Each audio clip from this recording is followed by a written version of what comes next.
Hello, I'm Charles Coves, Australasia's passion provocateur. Welcome to this week's episode of the Charles Coves Show.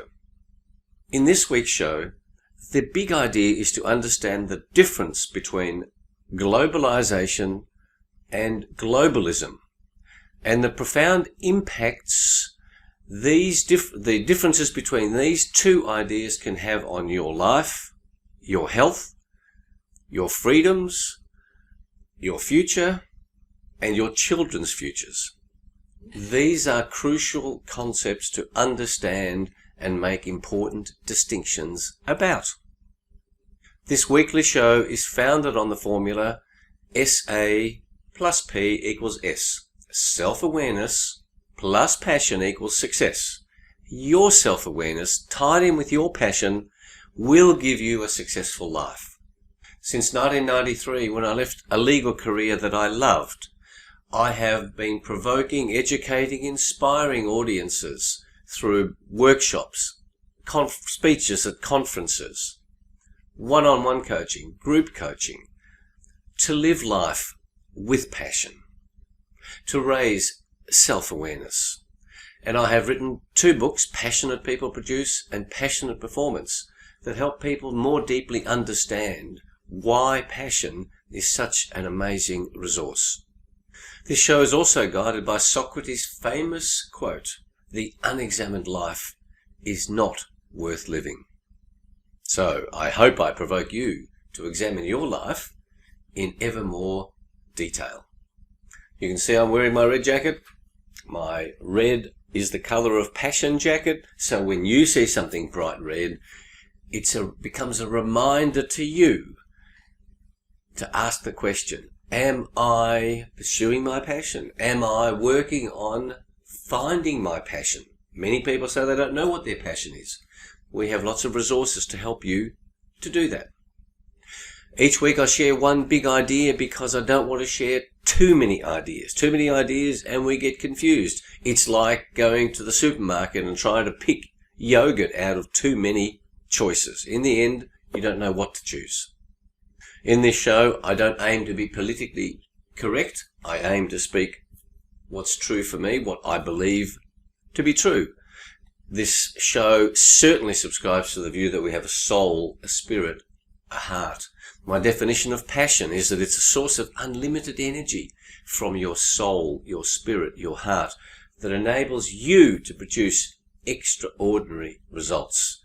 Just imagine having unlimited energy. That's what passion gives you.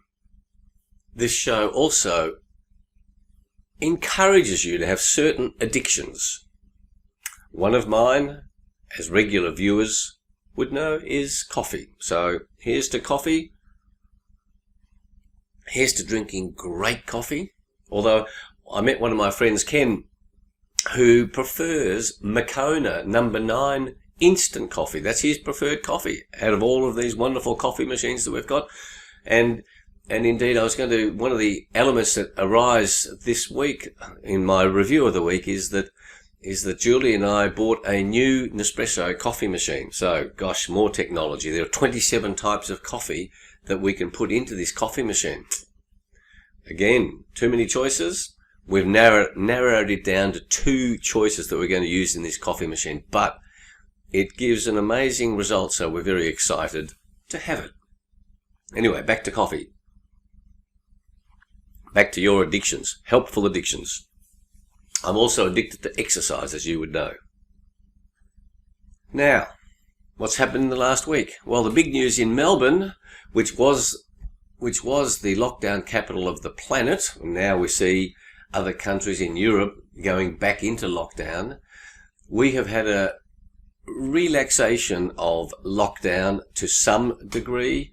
The Premier, Daniel Andrews, is under enormous pressure for the lies that he tells, for his alleged inability to remember, and that pressure and the money that I have contributed and others to newspaper advertisements to put the pressure on the government to end the lockdown. Well, it has to some degree, so that's good news. So the shops are opening up. As I've said before, it is small business that is suffering the most. It is self-employed people who are suffering the most. Big business, politicians, public servants, not one of them has had any significant drop in income. It'll be very instructive to see the impact on the economy of these small businesses. I say that the Labor government in Victoria hates small business. It wants people to be working for big business so the trade unions can have their role in controlling those people. And as you know, I hate being unfairly controlled, inappropriately controlled. Now, one of the things where there wasn't all that much control, of course, was the celebrations of the grand finals. I talked about great teams in last week's episode, but it was terrific to see the AFL team and the NRL teams having these wonderful celebrations following a really troubled season. And that's one of the joys when you win, is to celebrate, is to not start worrying about what you've got to do next. Truly embrace the joy of hard work done, then having a wonderful outcome. Celebrate, that's a spiritual experience, and then get back into life. I think I celebrate adequately. Now, the newspapers are already preempting this question around the world of second waves and third waves of this coronavirus. I say that publishing case numbers of people diagnosed with coronavirus is a nonsense. Simply publishing case numbers is a nonsense. I reject it. I want you, if you agree, to write to the newspapers. It means nothing. The World Health Organization says 99.5% of people who are diagnosed with coronavirus have zero symptoms or mild symptoms. Of what relevance are case numbers? What is relevant is how many people have significant symptoms and how many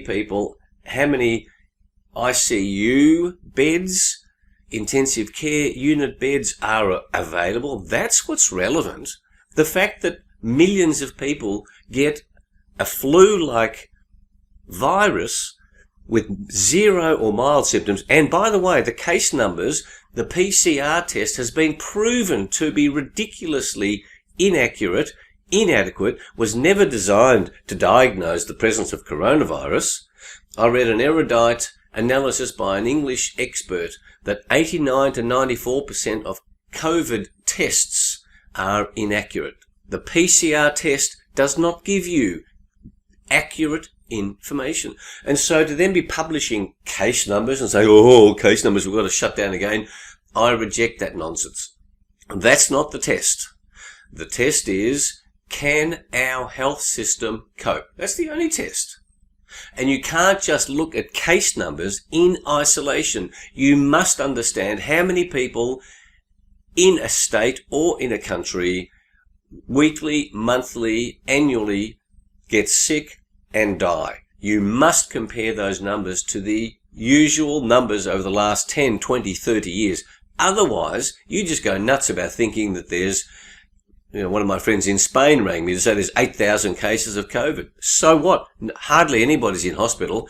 And then you've got the comorbidity issue for people over 75, over 80, who in many cases have not looked after themselves. And I challenge anyone who says, oh no, you've got to look after these people. No, there's a consequence for not looking after yourself. I look after myself. I spend vast amounts of time, energy, money on my health. So does Julie. I encourage you to, in this show, do not leave your health to the health system. That is a disaster. Of course, during the week we've been having ever more news about Trump versus Biden, US election. I have my views about that election. You well know it. I am opposed to left-wing socialism, communism. I say Biden is a pure puppet for socialist tendencies, left-wing tendencies, controlling tendencies in the United States. Is Donald Trump perfect? No. Do I prefer him to Biden? Absolutely. I'm I am absolutely opposed to Biden, Kamala Harris. My prediction is that Trump will win. When I look at the rallies, I'm amazed at how no one goes to a Biden rally, thousands to a Trump rally. Do your own thinking. That's part of the show. Do your own thinking, encouraging you to do your own thinking. And of course, during the week, I have not forgone my exercise. Every day I have exercised. Julie has done her exercise. I have been careful about what I've been eating, but allowing for my addictions with my coffee. So, the question of whether coffee is good for you or bad for you is like red wine. Is it good for you, bad for you? That'll depend on this week's expert who comes out with the next exciting installment of the latest news on what's good for you, what's bad for you. Okay, now, let's get to this week's big idea.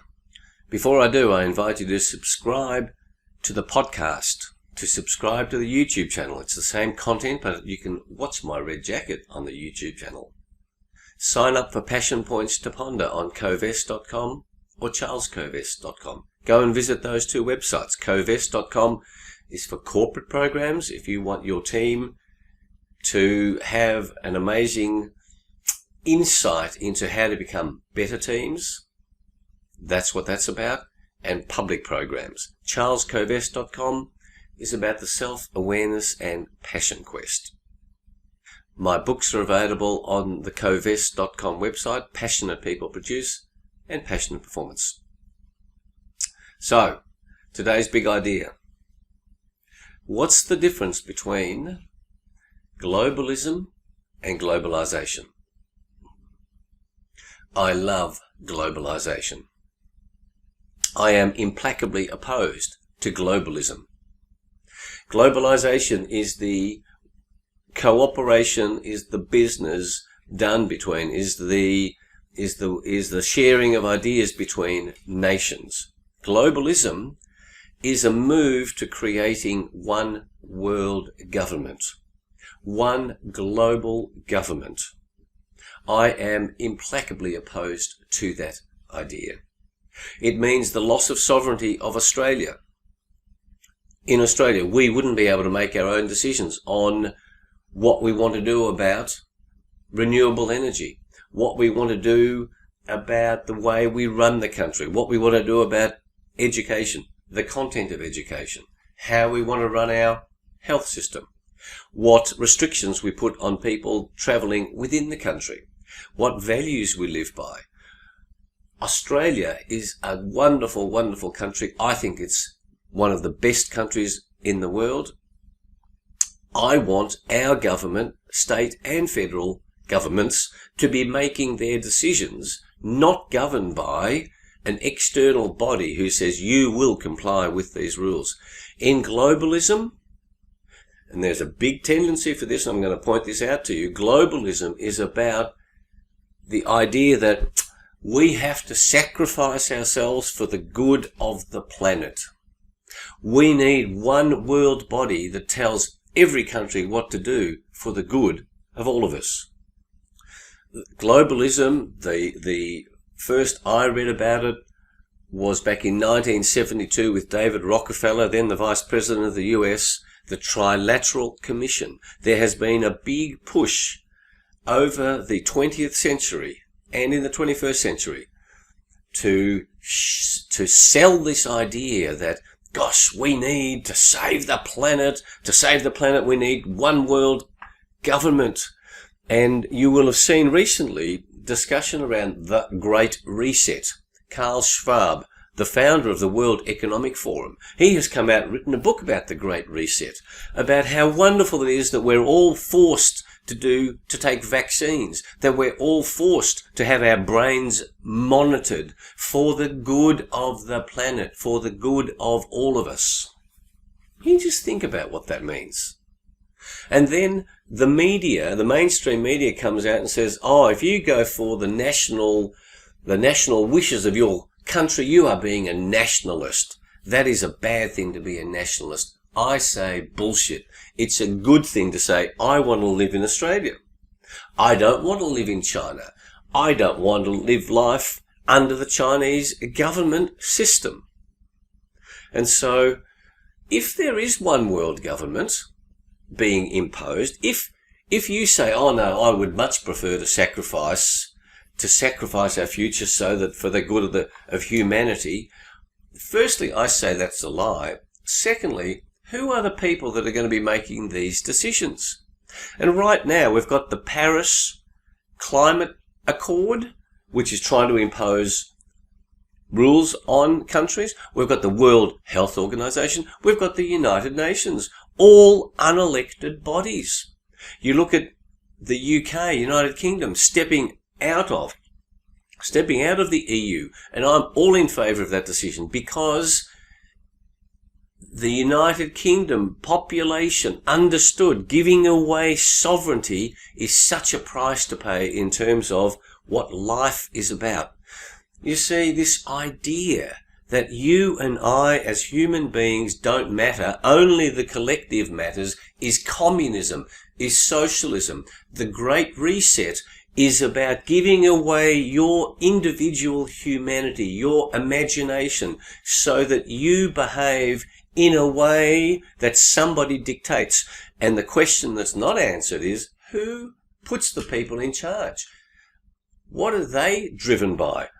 Who can remove those people? No answers to that question. They're just trying to sell you on this idea of making it better for people. Well, I say the world is not in such a shitty space that we have to radically change the way that we behave. And my book of the week is Factfulness by Hans Rosling. Factfulness. And I'll give you one striking idea in this book. Hans Rosling has died.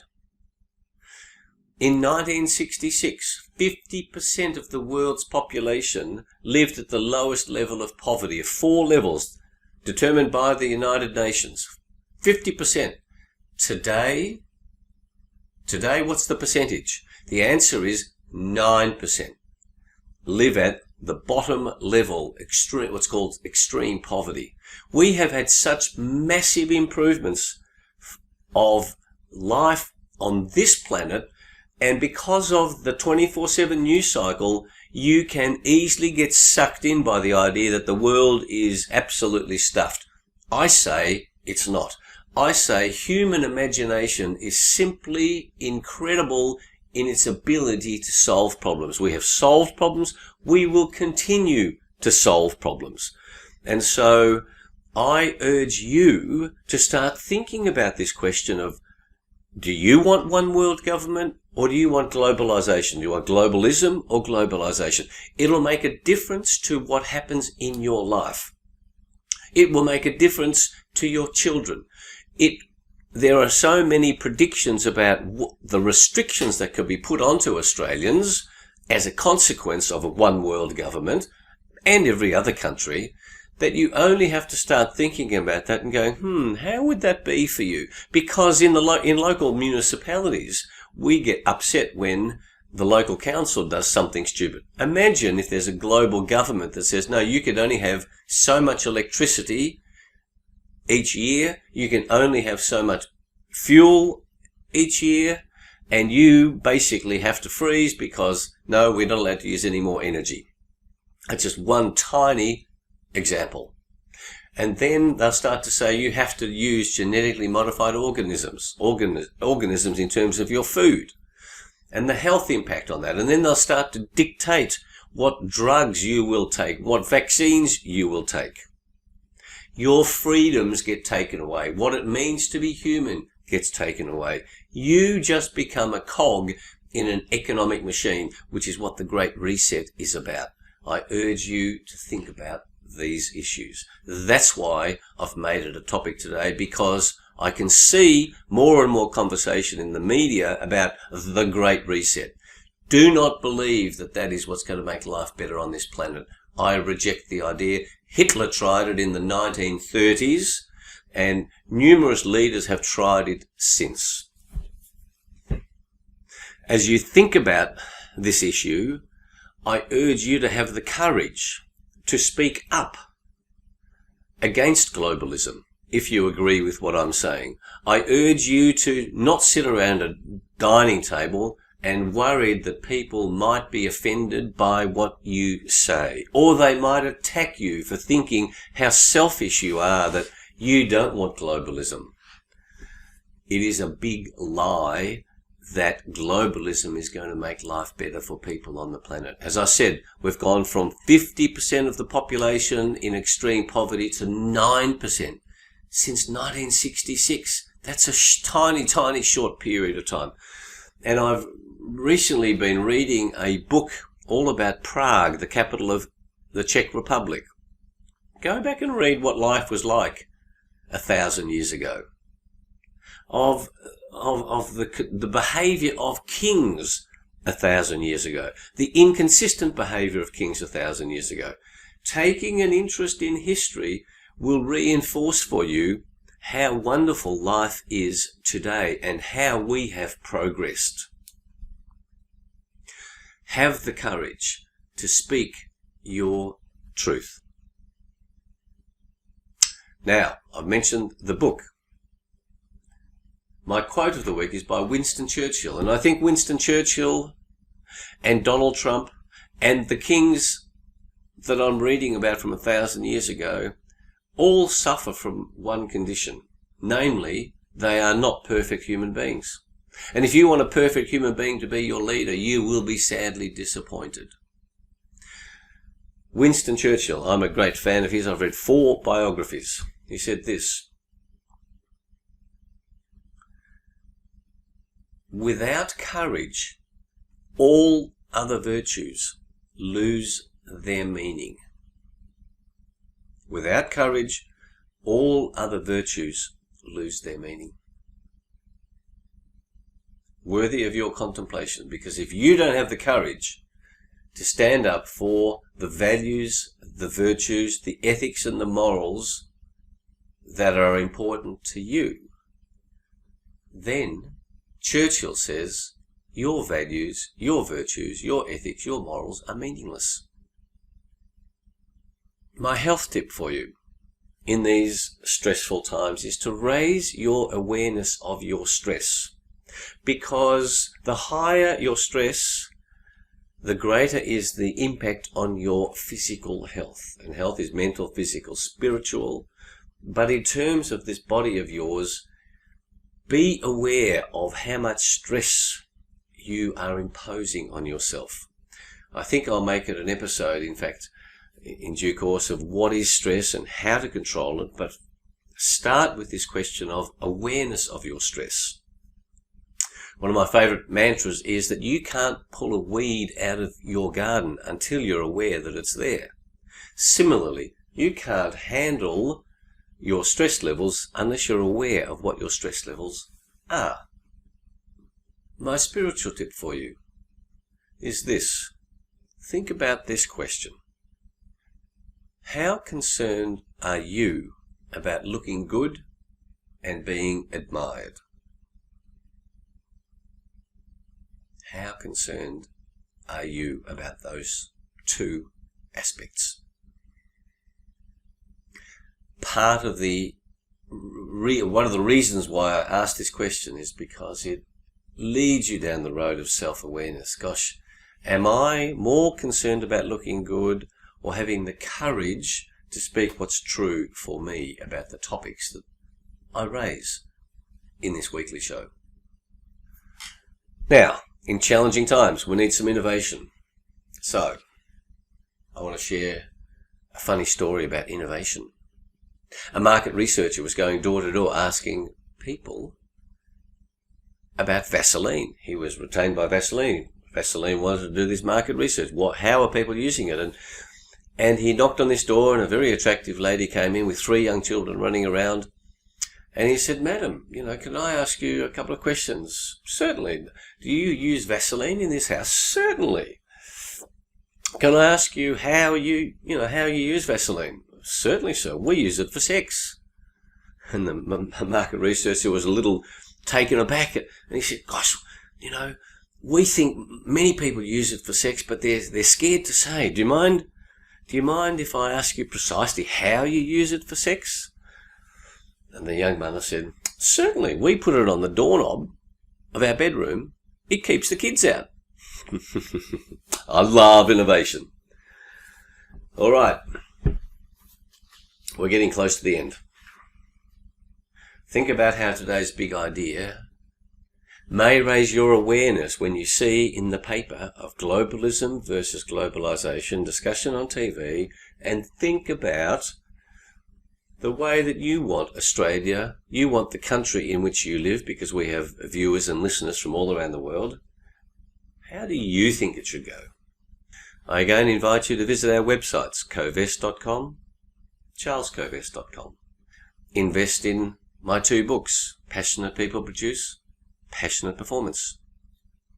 Subscribe to Passion Points to Ponder. I hope you've enjoyed this week's show. If you have, please share it amongst your friends, your network. Subscribe. And until next week, I wish you a week of less stress, of more fun, of challenge, of learning, and lots of insight about passion, about your own self, raising your self-awareness, so that when you wake up every morning between now and next week's show, you embrace the day that you've been given and you go, woohoo, let's go. I'll do the same, promise you. Look forward to being with you next week. Thanks for listening. Thanks for watching.